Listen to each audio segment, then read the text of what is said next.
Welcome to In24 Headline News. We're in the heart of it. I'm Debbie Deer, your anchor for today. To be first to get In24 headlines and all our production, go to msmu.me Channel 1 or download the MSMU app on the Google Play Store.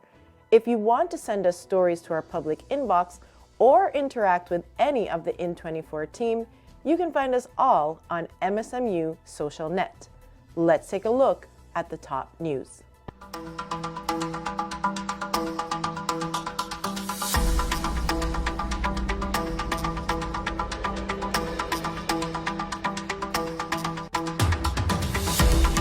The pharmaceutical giant Pfizer Inc. has been approved as the first to distribute the biotech vaccine for the COVID-19 virus.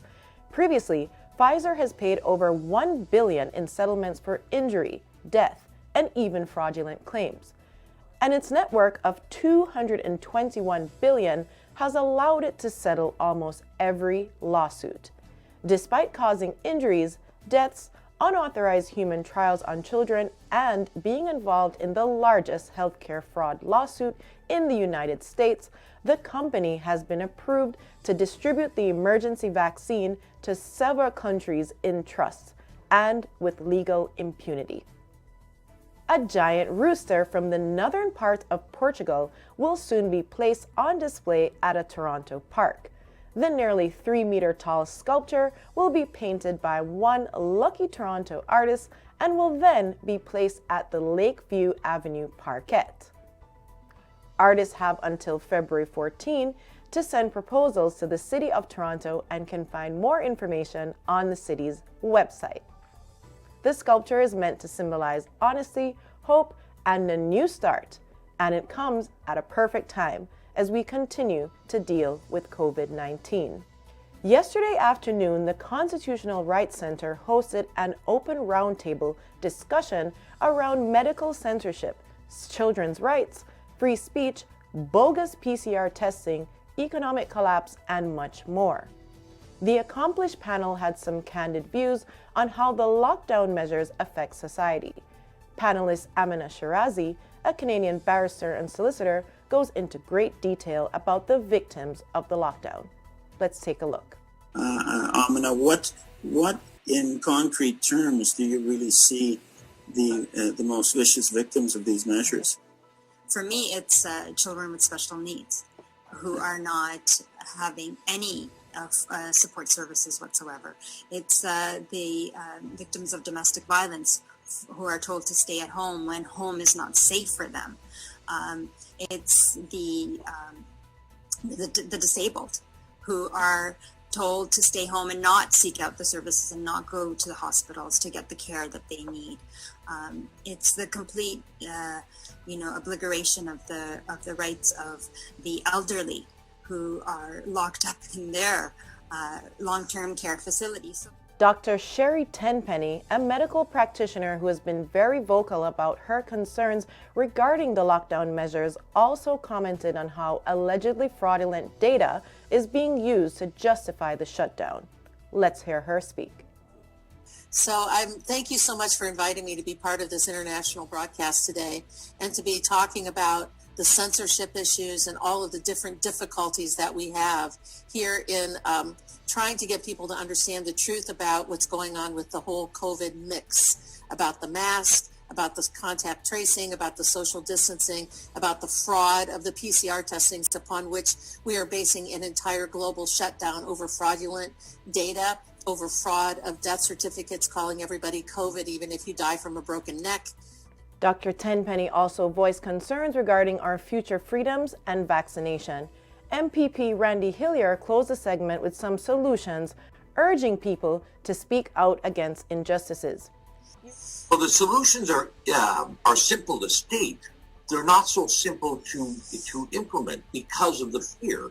But as I said at the beginning, we need a healthy society, and a successful society must be able to speak and must be able to listen.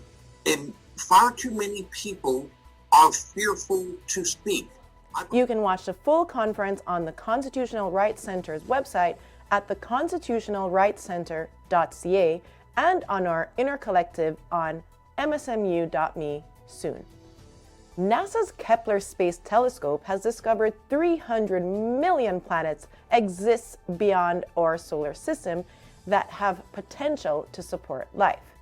In a new release, NASA said that scientists have examined stars in the Milky Way galaxy with a similar temperature to the Sun, at around 816 degrees Celsius. Half of the Sun-like stars have rocky planets that are capable of hosting liquid water on its surfaces. About this discovery, lead author Stephen Byron said, quote, "What we see is that our galaxy is a fascinating one, with fascinating worlds, and some that may not be too different from our own." A new report from the Canadian Centre for Policy Alternatives found that Ontario is sitting on a total of $6.4 billion in unspent COVID-19 relief funds. Saskatchewan, Alberta, Newfoundland, Prince Edward Island, and Quebec also have unallocated funds, but no province has nearly as much as Ontario. The report suggests that Canada has earmarked a total of $374 billion in direct COVID-19 spending, with 92% coming from the federal government. In a new statement, economist David McDonald said it is alarming that some provinces have billions of dollars on the table, but no spending plans in the midst of a crisis.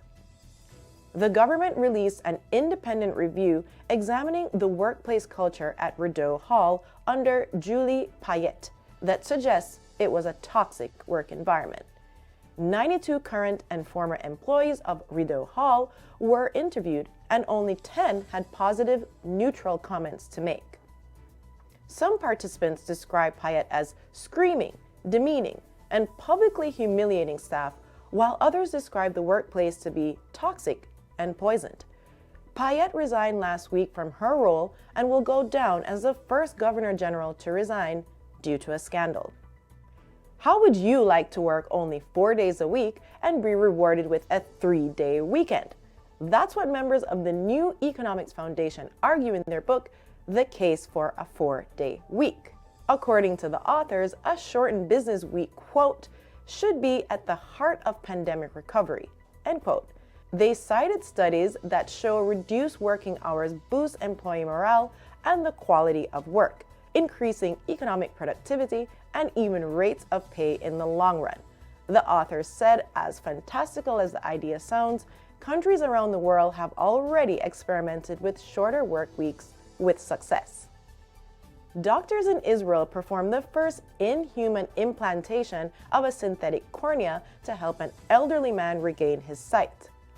In early January, the company Kornit announced the success of the procedure executed by Dr. Irit Bahar of the Rabin Medical Center. This 78-year-old patient, who had been blind for a decade, was able to read the numbers off an eye chart immediately after removing the bandages. He and his daughter were overjoyed.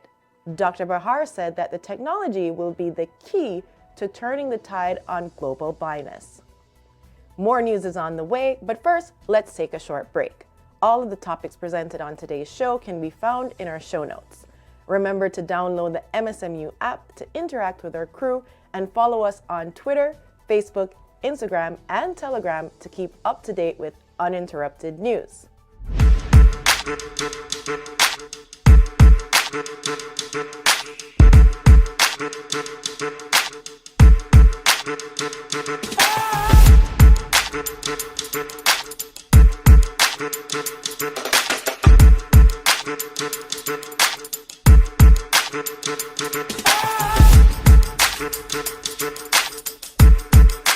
Welcome back to In 24, In the Heart of It.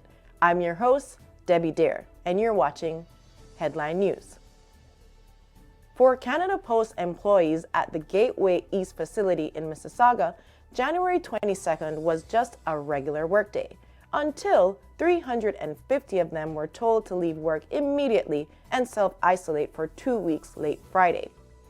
In a statement released on January 23rd, Canada Post said that it closed the Friday shift due to an unspecified number of confirmed COVID-19 cases at the plant where over 4,500 employees work.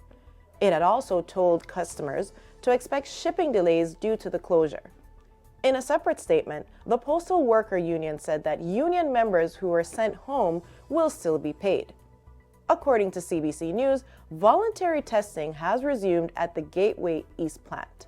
Employees who choose not to get tested must undergo self-isolation. U.S. President Joe Biden has revoked the Keystone XL pipeline permit. It was previously suspended under the Obama administration and reinstated when Donald Trump was president. Seems like Alberta Premier Jason Kenney has not taken this news well. He said that the decision is a direct attack on the trade relationship between the two countries. Kenney said that canceling the Keystone XL will lead the U.S. to depend on OPEC dictatorships for oil in the future. Let's take a look. Here's this very simple choice. Either the United States has access to environmentally responsible energy produced in a close democratic ally, or it becomes more dependent on foreign oil imports from Venezuela and other OPEC dictatorships in the future. Prime Minister Justin Trudeau said that although he is disappointed, he will live with the decision. Anthony Fauci, chief medical advisor of the U.S. president, told reporters that he was knocked out for 24 hours after receiving the second injection of the COVID-19 Moderna treatment. He said he was feeling fine, a little achy, but not sick. Reactions from the vaccines are not uncommon. About 18.5 million people have received either Moderna or Pfizer-BioNTech COVID-19 emergency treatment injection. So far, 10 people in the United States have been reported to have an anaphylactic reaction to Moderna injections. CDC reports that it is about 2.5 in a million people. Good news for the electric vehicle industry and its users, as a 100-mile charge in 5 minutes battery is expected to hit the markets by 2025. No more fear of getting stranded in the middle of nowhere or having to charge your battery for up to 12 hours. Electric vehicles will have to become more common to limit global warming. 188 countries have ratified the Paris Agreement and are obliged to work towards mitigating climate change. Thank you for watching In24 Headline News. Remember to download the MSMU app and visit us at in24.ca to get the latest news. You can also follow us on Twitter, Facebook, Instagram, and Telegram for uninterrupted news. If you want to submit a story or interact with the In24 team, you can find us all on MSMU Social Net. Until next time, stay in the heart of it. I'm Debbie Deere from Internet News.